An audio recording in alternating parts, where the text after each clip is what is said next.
Hello friends, Nirali's કિચનમાં તમારું સ્વાગત છે। આજે આપણે બનાવીશું પનીર ભુરજી।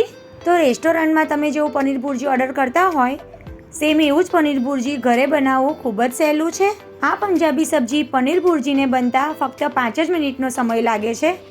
તો કોઈ પણ જાતની ગ્રેવી કે વધારાની મહેનત કર્યા વગર એકદમ સિમ્પલ રેસીપીથી પનીર ભુરજી બનાવવાનું શરૂ કરીએ।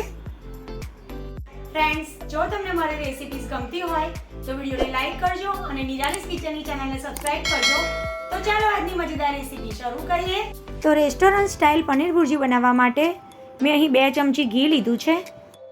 હવે એમાં 2 ટેબલસ્પૂન જેટલું બટર ઉમેરીશું।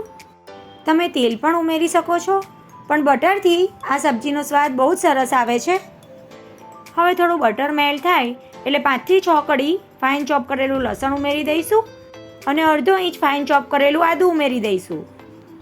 હવે આદું અને લસણને એકદમ સારી રીતે મિક્સ કરી લઈશું અને ગેસની સ્લો ફ્લેમ પર 1 મિનિટ સુધી સાંતળી લઈશું। હવે આદું અને લસણ બરાબર સંતળાઈ જાય ત્યારે એમાં 2 મીડિયમ સાઇઝની ફાઇન ચોપ કરેલી ડુંગળી ઉમેરી દઈશું અને સરસ આપણા મસાલા એકદમ સારી રીતે સંતળાય ત્યાં સુધી આપણે એને સાંતળી લઈશું। ગેસની ફ્લેમ મીડિયમ રાખીશું। બટરમાં સંતળાયેલી ડુંગળીનો સ્વાદ શાકમાં બહુ જ સરસ આવે છે। થોડો ડુંગળીનો કલર બદલાય અને એમાંથી કચાશ જતી રહે ત્યાં સુધી આપણે આને સાંતળવાનું છે। તો અહીંયા 2-3 મિનિટ જેટલો સમય થઈ ગયો છે અને તમે જોઈ શકો છો ડુંગળીનો કલર સરસ ચેન્જ થઈ ગયો છે। ત્યારે આ સ્ટેજ પર આપણે એમાં ફાઇન ચોપ કરેલું કેપ્સિકમ ઉમેરી દઈશું। તો અત્યારે મેં 1 મીડિયમ સાઇઝનું કેપ્સિકમ ઉમેર્યું છે। તમારી પાસે જો કેપ્સિકમ ના હોય તો તમે એને સ્કીપ પણ કરી શકો છો। કેપ્સિકમને પણ સારી રીતે મિક્સ કરી લઈશું અને કેપ્સિકમને પણ આપણે થોડા સોફ્ટ થઈ જાય ત્યાં સુધી સાંતળી લઈશું। તો અહીં આપણે આદુ, લસણ અને ડુંગળી અને કેપ્સિકમને સારી રીતે સાંતળી લેવાના છે। તો હવે તમે જોઈ શકો છો કે કેપ્સિકમનો પણ કલર ચેન્જ થઈ ગયો છે અને થોડા સોફ્ટ થઈ ગયા છે। તો આ સ્ટેજ પર આપણે એમાં મસાલા કરી લઈશું। તો સૌથી પહેલાં આપણે એમાં ઉમેરીશું 1/4 ટીસ્પૂન જેટલી હળદર, 2 ટીસ્પૂન જેટલું ધાણા જીરું પાવડર, સાથે જ આપણે એમાં ઉમેરીશું 2 ટીસ્પૂન જેટલો કિચન કિંગ મસાલો અને ત્યાર પછી 1/2 ટીસ્પૂન જેટલો ગરમ મસાલો। હવે આ મસાલા થઈ જાય ને એટલે બધી જ વસ્તુને સારી રીતે મિક્સ કરી લઈશું।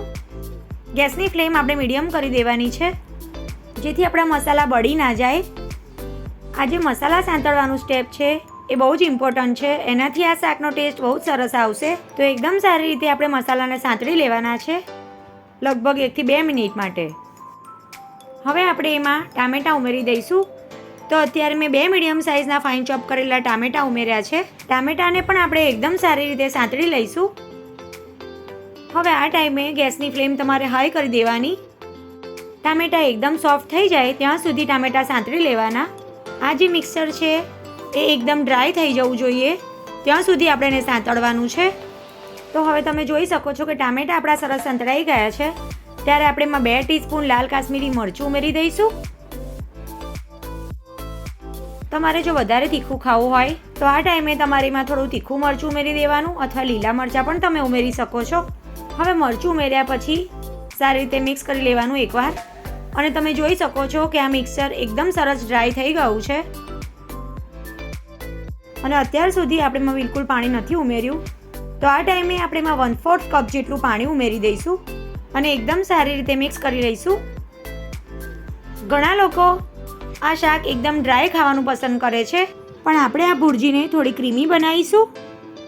ફ્રેન્ડ્સ, જો તમે આ રીતે પનીર ભુરજી બનાવશો ને તો એ એકદમ ટેસ્ટી બનશે અને તમારા ઘરમાં બધાને બહુ જ ભાવશે। તો બધી જ વસ્તુને આપણે અહીં એકદમ સારી રીતે મિક્સ કરી લઈશું। હવે મિક્સ કર્યા પછી આપણે 2 થી 3 મિનિટ માટે એને આ રીતે ખુલ્લી જ થવા દઈશું। હવે 2 મિનિટ પછી આપણે એમાં થોડા લીલા સમારેલા ધાણા ઉમેરી દઈશું। મિક્સ કરી લઈશું સારી રીતે। તો બધું સારી રીતે મિક્સ થઈ ગયું છે ત્યારે હવે આપણે એમાં ઉમેરી દઈશું પનીર। તો પનીરને મેં પહેલેથી જ ગ્રેટ કરીને રાખ્યું છે। તમે પનીરને ક્રમ્બલ કરીને પણ ઉમેરી શકો છો। અત્યારે હું 150 ગ્રામ જેટલું પનીર ઉમેરું છું। તમને જો વધારે પસંદ હોય તો તમે વધારે પણ ઉમેરી શકો છો। હવે આપણે આ પનીરને એકદમ હળવા હાથે મિક્સ કરી લેવાનું છે।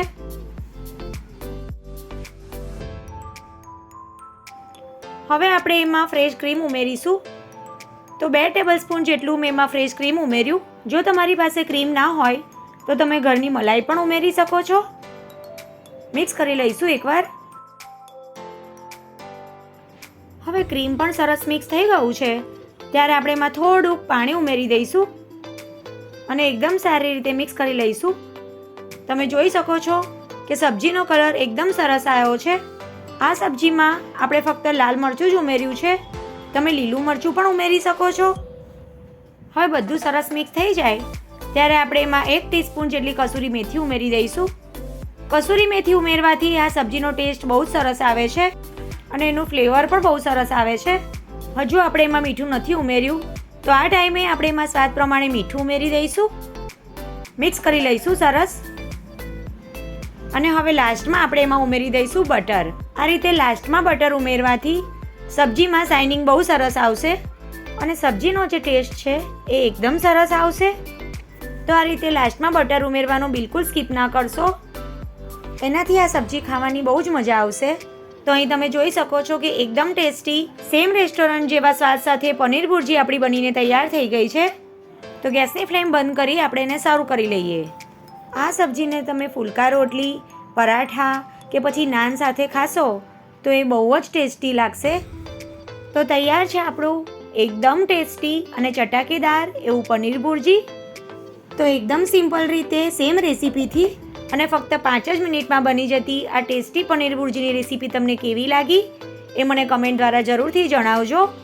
અને જો તમને આ રેસીપી ગમી હોય તો વિડીયોને લાઇક કરજો અને તમારા ફ્રેન્ડ્સ અને ફેમિલી સાથે વધારેમાં વધારે શેર કરજો.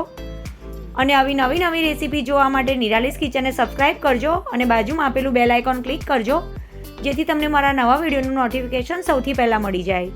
તો ફરી મળીશું એક આવી જ નવી અને મજેદાર રેસીપી સાથે. Thanks for watching.